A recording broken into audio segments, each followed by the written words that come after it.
बिस्मिल्लाहिर्रहमानिर्रहीम। मुअज़्ज़ज़ नाज़रीन, अस्सलामु अलैकुम। डॉक्टर तौकीर अपने यूट्यूब चैनल के साथ एक नई चीज़ के साथ हाज़िर है। आज जो चीज़ जिसके बारे में आपको मैं ये बता रहा हूँ वो चीज़ है जिसके खाने से मर्द को मुबाशरत करने में बहुत ज़्यादा लुत्फ़ आएगा। जब भी मुबाशरत करें आपको बहुत लुत्फ़ आएगा। नाज़रीन, इससे पहले कि मैं ये नुस्खा बयान करूं, आप मेरा चैनल सब्सक्राइब करें और बेल आइकॉन को प्रेस करें। बेल आइकॉन को प्रेस करके और आल के ऊपर आप प्रेस करें ताकि मेरी तमाम आने वाली नई वीडियो के नोटिफिकेशन आप तक बआसानी पहुंचते रहें।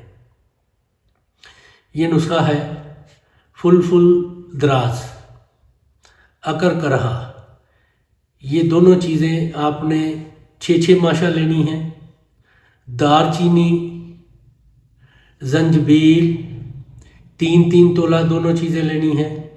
खुलंजान 1.5 तोला, कबाबा 7 माशा।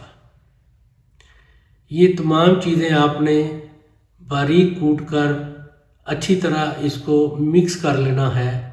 जब ये बिल्कुल बारीक सुरमे की मानंद ये मिक्स हो जाए तो इन तमाम चीज़ों को छान लें। इन तमाम छानी हुई अद्वियात को आधा किलो खालिस शहद में मिलाकर इसका क़वाम तैयार करें। हल्की आंच पर इसको पकाएं ताकि ये इसका क़वाम तैयार हो जाए। फिर इसको रोज़ाना सोते वक़्त 1 तोला खा लिया करें और रात के पिछले पहर मुबाशरत शुरू करें। नाज़रीन, रात के पिछले पहर से मुराद है कि ये कम से कम 5 से 6 घंटे बाद आपने मुबाशरत करनी है। इस तरीके से आप मुबाशरत करेंगे तो आपको बेइंतहा लुत्फ़ आएगा और लज़्ज़त आएगी। नाज़रीन, ये बहुत ही लाजवाब और मुजर्रब चीज़ है। इसको बनाएं, इस्तेमाल करें और अपनी राय मेरे कमेंट्स बॉक्स में ज़रूर दीजिएगा। अल्लाह ताला आपका हामी और नासर हो। खुदा हाफ़िज़।